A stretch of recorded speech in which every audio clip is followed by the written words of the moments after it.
मन में अगर पावनता दिव्यता है तब श्री कृष्ण की मधुर लीलाओं का दर्शन होता है, साक्षात दर्शन होता है। आज भी भगवान ये न समझना कि है नहीं, आज भी यदि आप हृदय में श्री बांके बिहारी की छवि को अनुभव करके उनकी लीलाओं का दर्शन करोगे तो निश्चित ही अभी भी आपको यहाँ बैठे बैठे इस प्रांगण में पूरा वृंदावन और ब्रज दिखाई देगा। यहाँ बैठे बैठे भी आप गोपी भाव से ओतप्रोत हो जाओगे। श्याम सुंदर की मधुर मुस्कान को देखिए, उनकी मधुर छवि को देखिए, भगवान के नन्हे नन्हे कदमों से चलते हुए उन वीथियों में रमण करते हुए उस प्रेम को देखिए, गोपियों से मांगते हुए थोड़ी थोड़ी छाछ को, इस अवस्था को देखिए भगवान की, माखन की चोरी करते हुए और गोपियों का हाथ पकड़ करके कन्हैया को डांटते हुए इस लीला का दर्शन करिए। फिर मैया के पास जाकर गोपियों का शिकायत करना और उसके बाद मैया का कन्हैया जी के कान खींचना और सांटी दिखा के डराना, इस लीला को देखिए।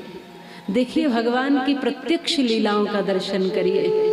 यमुना जी के किनारे पर बैठ कर के सभी गौ बछड़े और सभी गोप ग्वालों का दर्शन करिए। ब्रज की रज में लोट पोट होते हुए श्री बांके बिहारी का दर्शन करिए। माटी को मुंह में रख करके श्री कृष्ण बैठे हैं और मैया को मुंह खुलवाने के बाद उनके मुख में पूरा ब्रह्मांड का दर्शन दिखाई देता है। इस ब्रह्मांड की, इस संपूर्ण ब्रह्मांड की लीला का दर्शन करिए। आपको जाना नहीं पड़ेगा यहाँ से कहीं उठ करके, तनिक भी आप यहाँ बैठे बैठे भी रमण कर सकते हैं श्री कृष्ण की लीलाओं में। बैठे बैठे वृंदावन पहुंच सकते हैं, बांके बिहारी का दर्शन कर सकते हैं, यहीं से भगवान की छवि को निहार सकते हैं, यहाँ से अपनी कोई भी बात भी पहुंचा सकते हैं। मन के तार जब मन से जुड़ जाते हैं तब कोई भी बात सीधी सीधी आप करने लगते हो, फिर बीच में किसी की जरूरत नहीं पड़ती। जब श्री कृष्ण से सीधा सीधा जुड़ जाते हैं, श्री बांके बिहारी से जब प्रेम युक्त होकर के समर्पण करते हैं, तब न जाने कितनी लीलाओं में उनका दर्शन होता है। रोज निहारिए उनको, रोज ऐसा लगता है कि वो कुछ बोल रहे हैं, कुछ कह रहे हैं। सही मायने में ये है कि समय बीत जाने पर कुछ नहीं होता। अरे मीरा तो द्वापर में नहीं थी, लेकिन फिर भी प्रकट कर लिया था ना गोविंद को। मीरा तो बहुत पहले नहीं थी, बहुत कम समय पहले ही थी, इसी युग में इसी समय में थी, लेकिन उनका प्रेम ऐसा था, उस प्रेम के कारण परमात्मा प्रकट हुए और उस प्रेम के कारण वो स्वयं साक्षात गोविंद में समा गई। ये अनुभूति है। श्री कृष्ण लीला क्या है, भगवान की ब्रज लीला, भगवान की बाल लीला क्या है, अनुभूति है बस, गोपी भाव की। जो भी गोपी भाव में उतर जाता है वो कृष्ण लीलाओं का दर्शन करता है।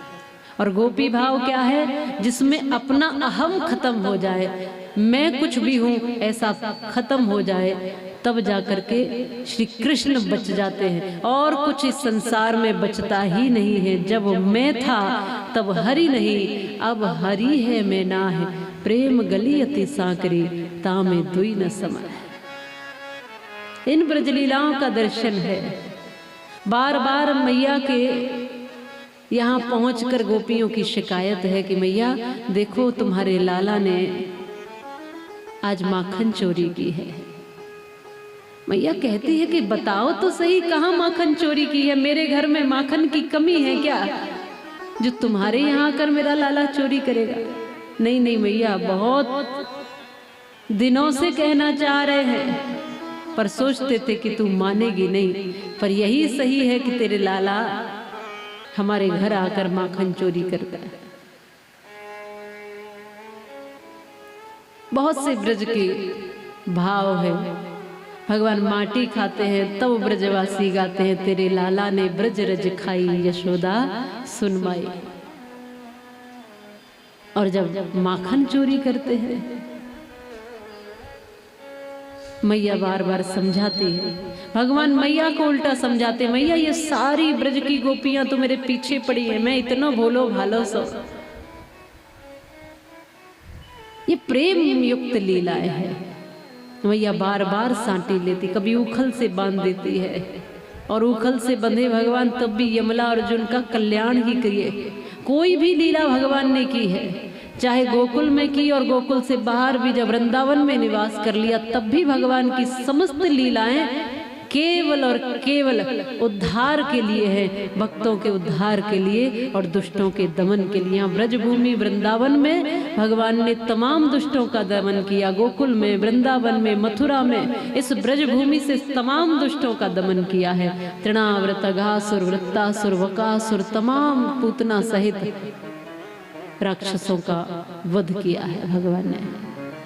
कालिया नाग को दूर भेज करके यमुना जी को शुद्ध कराया है, पवित्र कराया है, और ये बताया है कि हमारे जितनी भी नदियां हैं उन सबको शुद्ध रखना, पवित्र रखना हम सबका कल्याण है।